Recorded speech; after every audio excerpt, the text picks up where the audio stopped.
I've always enjoyed the camaraderie of group hikes. There's something about sharing the beauty of nature, the quiet evenings by the campfire, and the thrill of the unknown that deepens friendships. On this particular trip, our group consisted of 5, myself, 2 guys, and 2 girls, all of us eager for the 3-day trek ahead. The first day went without a hitch. We laughed, sang songs, and shared stories as we set up our campsite. By nightfall, we had our tents pitched under a canopy of stars, and the campfire roared to life, casting dancing shadows around our little clearing. I remember feeling an overwhelming sense of peace as I drifted to sleep that night. The next morning, as we prepared breakfast, she found it. "Hey, look at this," she exclaimed, holding up a seemingly abandoned digital camera she'd stumbled upon just a few feet from our campsite. Curious, we gathered around as she powered it on. It seemed to be in working condition, and naturally, we decided to check the stored photos. The first few images were fairly ordinary: landscapes, selfies of a man we didn't recognize, and typical trail markers.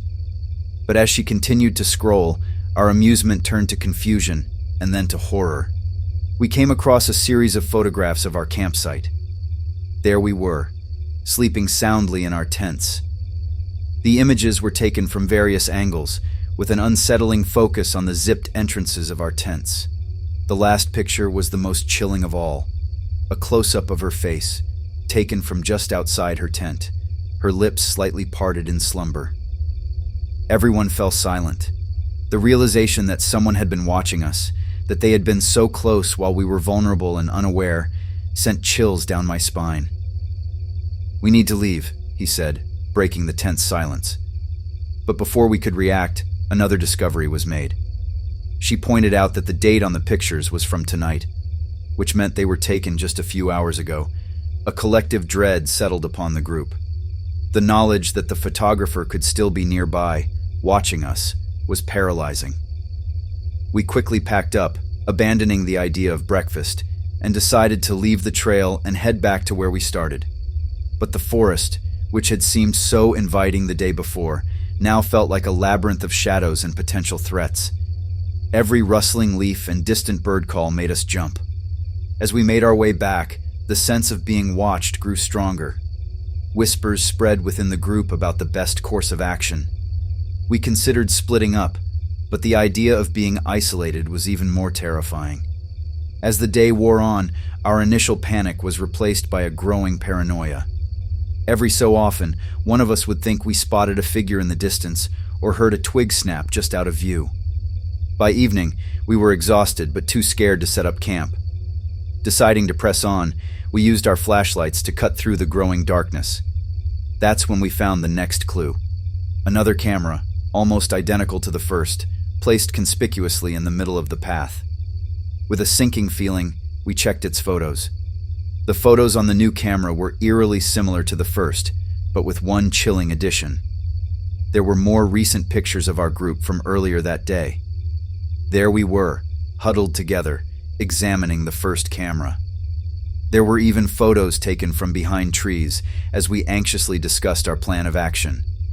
The photographer had been close, and we hadn't noticed. Our terror escalated. The feeling of vulnerability was overpowering. We had become prey in a sadistic game. "We need to keep moving," she whispered, urgency evident in her voice.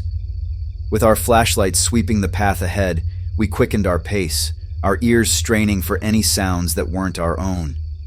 As we walked, a sense of despair began to set in. We started to feel that no matter how far or fast we went, our pursuer was always just a step behind. Every so often, we would find another object: a scarf, a discarded water bottle, a notepad, all seemingly innocuous, but they felt like breadcrumbs leading us into a trap. At one point, she abruptly stopped and gasped.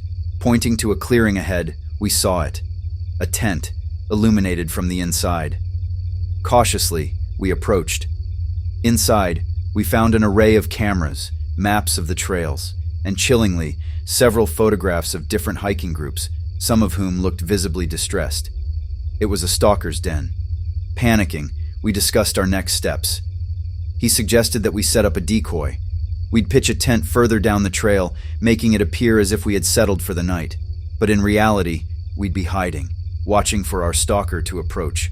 We hoped that catching him off guard would give us a chance to confront him, or, at the very least, get a good look at him. Using a spare tent, we quickly set our trap. We all hid in the underbrush, our breaths shallow and quiet, waiting. Hours seemed to pass. Just when we were about to give up hope, a figure approached. We could see the silhouette of a man, slowly inching his way towards the tent. He paused occasionally, listening intently, then continued. As he reached out to unzip the tent, we sprang from our hiding places, flashlights aimed directly at him. Blinded and disoriented, the man stumbled back, shielding his face. But before we could react further, he turned and disappeared into the woods with surprising speed. We didn't pursue him. Instead, we gathered the evidence from his camp and made our way out of the forest, where we reported everything to the local authorities. The next few days were a blur of police reports and questions. The photos and equipment were taken as evidence, but the man was never caught. It was concluded that he was a lone individual, obsessed with stalking hiking groups, taking photographs as twisted trophies.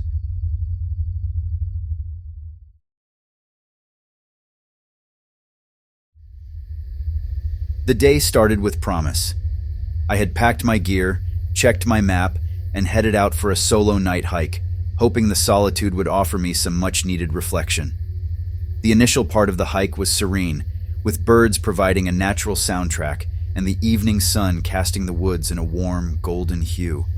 But as dusk approached, the forest transformed.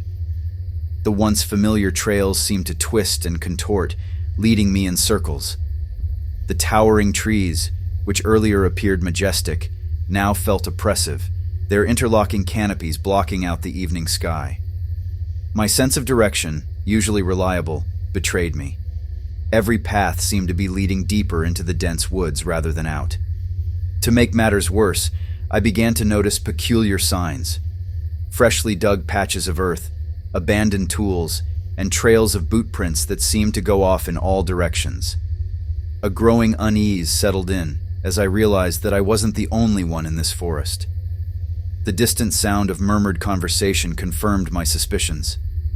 I tried to avoid making noise, stepping lightly, but the forest floor was a minefield of dry leaves and twigs. Every crunch underfoot felt deafening, potentially alerting others to my presence. As the night deepened, my flashlight began to dim, adding to my rising panic. I decided to use a flare from my emergency kit, hoping its glow would help guide me out or attract someone friendly who might help. I hesitated for a moment, considering the ramifications. Lighting it could lead potential rescuers to me, but it could also signal my location to someone I might not want to meet. In my state of desperation, I ignited the flare. Its glow pierced the darkness, revealing more signs of recent human activity. Tarps haphazardly thrown over supplies and more dug-up patches, as if someone had been searching for something. Regret washed over me. I was now unmistakably illuminated, an easy target for anyone or anything that might be out there. In the far distance, I heard shuffling noises, getting louder. The quiet murmur of voices I had heard earlier was now more pronounced, approaching closer. Hiding seemed like the best option. I found a dense thicket and crouched down, the flare's dying light my only shield against the ever-growing darkness. I could hear the men talking, their conversation interspersed with the metallic clang of tools. They were looking for something, and I had unwittingly ventured into their territory. As the flare's light began to wane, I knew I had to move. Staying put wasn't an option. I gathered my courage, picked a direction, and started walking, hoping to put as much distance as possible between myself and the murmured voices. The forest seemed endless, and just as I felt utter despair, I noticed a change. The trees started to thin out, revealing an opening ahead. As I got closer, the soft murmur of a radio reached my ears, accompanied by the distant hum of conversation and the clang of metal on metal. A feeling of both relief and trepidation washed over me, leading me to the discovery of a camp. But as I approached, the scene before me wasn't what I had hoped for. A small camp had been set up, but not by regular hikers. There was a sense of permanency to it. Large tents, tools scattered around, and at the heart of it, a deep hole in the ground, the edges reinforced with wooden beams. Men, covered in dirt and sweat, were working, their focused attention on the pit. I hid behind a thick tree, peering out to get a better look. It was evident they were digging for something. Illegal excavators, perhaps? The flare was dying out, and I feared its dimming light might give away my position. Quietly, I inched backward, praying they hadn't noticed me. My foot caught on a root, sending me tumbling, and the flare rolling out into the open. Their heads turned in unison towards the red glow, their faces momentarily illuminated. Rough, hardened expressions stared directly at me. My cover was blown. "Who's there? Show yourself!" one of them yelled. Swallowing hard, I stepped out, hands raised in surrender. "I'm just a hiker," I stammered, my voice shaky. "I got lost." They exchanged glances, a silent conversation playing out amongst them. The camp's evident illegality meant they wouldn't take kindly to a witness, and I dreaded the choices they might make. But to my surprise, one of them, an older man with a grizzled beard, stepped forward.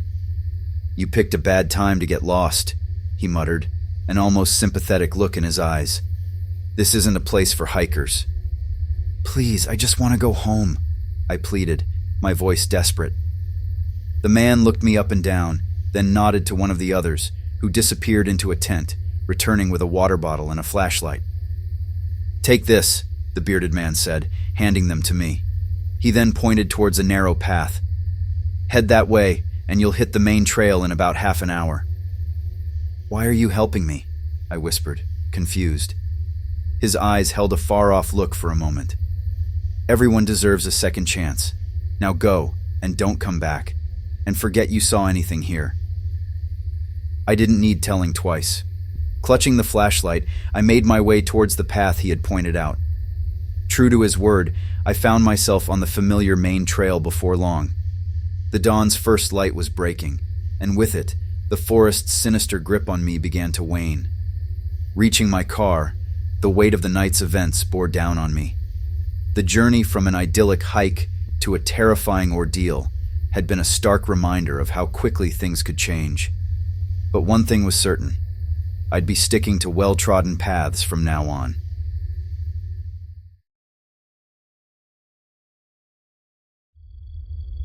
It was supposed to be a straightforward day hike, a circular route that would return us to our cars by evening.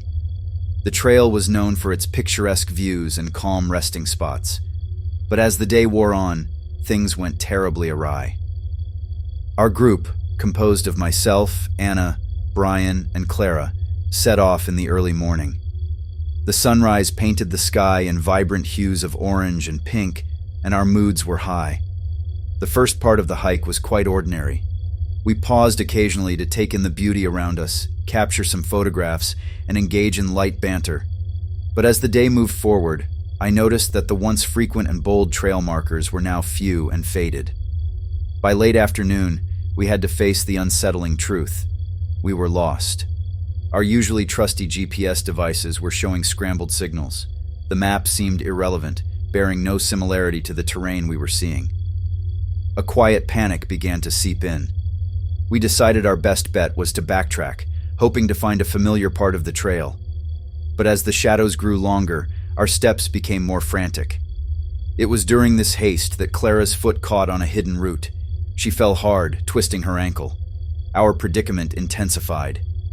With darkness looming, we realized our gross underpreparation. Our supplies amounted to some water, a few energy bars, and a basic first aid kit. We huddled together, trying to offer Clara some comfort and warmth. We divided our scant supplies, aware that they had to last us the night and potentially more. The chilling night was punctuated by the sounds of wildlife. Every noise seemed amplified, adding to our unease. By dawn, our primary concern was the gnawing hunger. It was Brian who made the discovery. Hoping to find some berries or water, he came across a concealed spot between two boulders. And there, to our astonishment, was a stash of survival supplies, packaged dried foods, some energy bars, and sealed water pouches. The items looked as though they had been there for quite a while, perhaps left by a previous hiker. Overwhelmed with relief, we ate from the packaged supplies, each bite tasting like a luxury given our hunger. But in the back of my mind, a question persisted. Why was this here? Who had left it? And why didn't they return for it? As night fell again, our unease grew. Soft, indistinct chanting echoed around us. Then, we began finding odd little objects near our makeshift camp. Dolls made from twigs and feathers, intertwined with what looked disturbingly like human hair. But most alarming were the footprints, large, strange imprints that seemed to circle our spot, leading directly to the stash of food. Fear was palpable. We felt watched. But the night passed without incident. In the morning, we opted to leave the stash behind and move on. Yet, no matter how far we traveled, signs of our unseen observer followed. Footprints, more of those eerie dolls, and an ever-present sense of being watched. Despite our discovery, the return of strength from the food we consumed was soon overpowered by our heightened anxiety. The thought of an unseen watcher never left our minds, and with each passing hour, the sensations grew stronger. The next night, as we huddled close, whispering our plans for the next day, the first stone landed near our campfire. Then another, and another. We shot up, scanning the surrounding darkness for any sign of movement. The soft chanting, ever present since our discovery of the food stash, now reached a crescendo. It seemed to be coming from all around us. Anna, trying to remain rational, suggested it might be locals, or even other hikers playing a cruel prank. "People do strange things when they're bored," she whispered. But her theory was thrown into doubt when we saw the fresh set of those bizarre footprints the next morning. We had to leave, injured or not. Clara, her ankle now swollen but numbed with painkillers we found in the stash, was supported by Brian and me. Anna took the lead, determinedly pushing forward. We kept our destination in sight, a distant hill that seemed familiar from our initial hike. If we could just reach it, we believed we could find our way back to the car. As we walked, the terrain became challenging. Rocks and roots seemed to conspire against our weary feet. But more disturbingly, those twig and feather dolls appeared along our path, each one looking more grotesque than the last. Midday brought a startling discovery. Clara, stopping to adjust the makeshift bandage on her ankle, found another stash, almost identical to the first. More packaged food, water, and a journal. Its pages were worn and filled with scribbles, sketches, and ramblings. The entries spoke of the beings that protected sacred grounds and did not take kindly to intruders. The last entry was chilling. "They watch, they follow. I leave this in hope someone finds it before making the same mistakes I did." Realizing we might be on some sacred or forbidden grounds, we decided to offer a token of peace. Taking out some of the food, we laid it in a small clearing, hoping our mysterious observers would see it as a peace offering. The sun was setting when we finally recognized a familiar trail. Our relief was palpable, but our journey wasn't over. The chanting began anew, louder, more insistent. Shadows seemed to move just beyond our line of sight, always lurking but never fully revealing themselves. When the first lights of our parked cars shimmered in the distance, we broke into a run. Once inside, we locked the doors, hearts pounding. As we sped away, in the rearview mirror, the silhouettes of tall, lanky figures stood at the trail's entrance, watching us leave.